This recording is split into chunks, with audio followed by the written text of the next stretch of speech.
ተናግሮሽ ላይክ አረካ ያለች ነፍስ ትመስለኛለች። እቺ አሁን እቺ በቃ ማለት አረካችም፣ እናቴንም ልጄንም ወንድሞቼንም አባት ገና አረካችም ካለ ሌላ ነገር ሁላ ብታመጣና ብትል ስቲል አረካችም። በነገርሽ ላይ ከሆነ ሰው ጋር ስም አልጠራም እንድትቀየሚ ስለማልፈልግ ስታወሪው እኔ ስሳደብ ከዘጋው በኋላ እኮ አለቅሳለሁ፣ ይደብረኛል፣ ይከፋኛል፣ ከሰው ጋር ስጣላ ይከፋኛል ስትዩ እሱ ደግሞ እኔ ዮዳብን ቁርቲን ሰድቤ ረግጬ ሙልጭ አርጊያቸው ገብቼ ተኛለሁ ብሎ የሞትን መንገድ ነበር እየመራሽ የነበረውና አንቺ ውስጥ እኮ ነፍስ ስላለን ላይክ ከጉቺ ውስጥ ዜርዝ ላይክ ገብቶሻል። እግዚአብሔርን የሚፈራ እግዚአብሔርን ቁጣ አንደርስታንድ የሚያደርግ ህሊና የሚባል ነገር ያላት ሰው ስለሆንሽ ነው፣ ሰውነት ስላለሽ እንጂ እዚህ አፕ ላይ በአንዲት ግለሰብ ምን ያልተባለ ሰው አለ? ያልተባለስ ምን ነገር አለና ተመላልሰን ገንዘብ እየከፈልን እንዴት ነውርን እንማራለን? ማለት ህፃናት ልጆች ይሰደብ፣ የሞቱ ሰዎች ይሰደባሉ፣ እናት ይሰደባል፣ አባት ይሰደባል። አባት እንዴት ነው ልጁን ደፍሯል የሚባለው? እኔ አይገባኝም። ላይክ ዱቄት አምጥቶ ይተፋበታል። ያ ሰው እኮ ሰሙር የሚወደዳል እኮ ሰሙር የሚወዱት ሰዎች እኮ አሉት። ወንድም አለው፣ እህት አለው። በስመ አብ ወወልድ ወመንፈስ ቅዱስ አሉ ነው።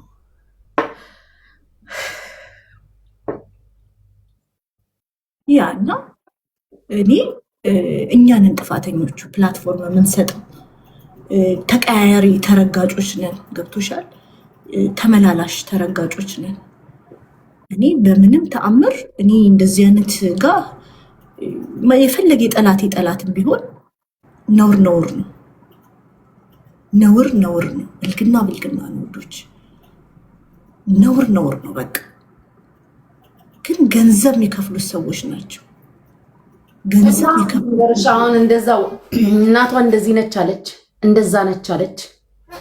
እናቴ እዚህ ሚዲያ ላይ መታ ሰው የሚያውቃት ሰው አይደለችም። አንድ ስትሆን አየር ላይ ተወርቶ እዛው ጋር ይቀርላታል እንጂ ስማርት ስልክም ተጠቃሚ አይደለች። ገባሽ? ታይዋለሽ። ኤችአይቪ ፖዚቲቭ ተባለ አይደለ? በዚህ ህመም ውስጥ ላሉ ሰዎች አዝኛለሁ። ቢኮዝ እነዚህ ሰዎች ኤችአይቪ ፖዚቲቭ ብዙ ሰዎች አሉ። እነሱ ቤታቸው ቁጭ ብለው ምንም ባላረጉት ይሰደባሉ። ትገሚያለሽ ብሎ እኮ ሲሳደቡ እዚህ የሆነ ባግ የሚያረጉ ሰዎች ታውቂያለሽ? ይሄ ኮሎስቶሚ ባግ የሚያረጉ ሰዎች ባልፈቀዱት ነገር ባልመረጡት ነገር እኚህ ሰዎች ቤታቸው ቁጭ ብለው ይሰደባሉ። ጥንብ ሲንግል ማሞች በእኔ ምክንያት ጥንብ ሲንግል ማም የሚሸቱ ሲንግል ማሞች የሰው ልጆች ይሰደባሉ በአንድ ላይ። ይሄ እኮ ነው ችግራችን። ከዛም ገንዘብ እንከፍላለን ለነውር። እኔ አላቅም፣ እኔ ከእናንተ በላይ አላቅም። ግን ቱማሽ ተኬደ የለም የሞተች እናት ተጠርታ በአጥንቷ አጥር ልስራበት ምናምን እየተባለ ህይወት እየቀጠለ ነው እዚያ አፕ ላይ። ይህ ነውር ይደብራል። ምን አገባኝ የምትዩ ነገር አይደለም። ቢኮዝ ነገ ደግሞ እሙቲ ትመጣለች። የኔም እናት አሁን እኔ እናት ጋር ቢደወል ገብቶሻል የኔን ስም ነግሯት ምናምን እንዴት እናስባል ማዘር ኮምፕሌን ነው የምትጀምረው። እናት ናት እሷማ ቃጥላ ልደፋይ እርግጠኛ ነኝ የምትለው እንደዛ ነው የኔ እናትና ሰው ቤተሰብን ማምጣት ቤተሰብ ጋር መደወል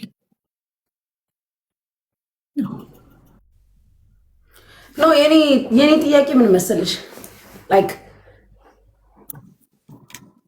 አምናበት ፕላትፎርም መሆኑን አውቃ ወይም ፈልጋ ምለው ነገር አለ ሐሳብ አለኝ አስተያየት አለኝ ብላ ፈቅዳ ትምጣ እንጂ እናቱ ስለመጣች የሚሸማቀቅ ሰው አለ እንዴ? አባቴ ስለመጣ ልሸማቀቅ ነው እንዴ? አምላኪ በህይወት ስላሉልኝ ልጅ እንዳለኝ እኮ እኔ ነኝ ያወራሁት። ልጄን ብታመጣው ልጅሽን አመጣዋለሁ። የደበኩት እኮ ውሸት እኮ አይደለም። አላዶርን ቲክታክ ላይ ስመጣ ጀምሮ የወንድ ልጅ እናት ነኝ ስል ነው የኖርኩት። ግን ምን አረገሱ? ኢንኬዝ ነው የምልሽ። ቢመጣ የሚያሳፍርሽ ነገር አሁን ለምሳሌ ቤተሰቦቼን ደብቄ ቢሆን ኖሮ ላፈር እችላለሁ። ቤተሰብ የለኝም